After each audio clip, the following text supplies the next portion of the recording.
Hello বন্ধুরা, সবাইকে happy Holi. তো আমাকে দেখো, আমি পুরো ভূত সেজে গেছি। আমাকে ধরে বেঁধে ভূত বানিয়ে দিয়েছে।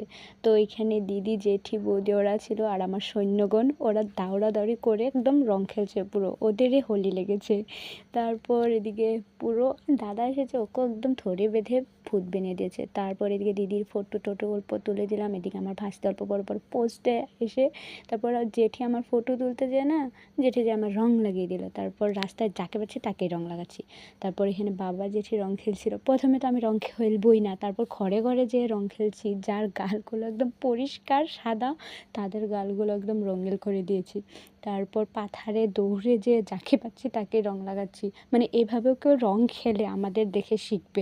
নিজের পাড়ায় রং খেলে হলো না, আরও অন্য পাড়াও চলে গেছি। সবাইকে বলছিলাম আমার চুলে দিও না, কিন্তু আমার চুলে বেশি করে দিয়ে দিয়েছে। যাই হোক, অনেক মজা হয়েছে, কিন্তু মজাটা তো লাগবে ধোয়ার সময়। লাস্টে দুটো পিক দিয়ে দিলাম। তো টাটা বন্ধুরা, সবাই ভালো থেকো।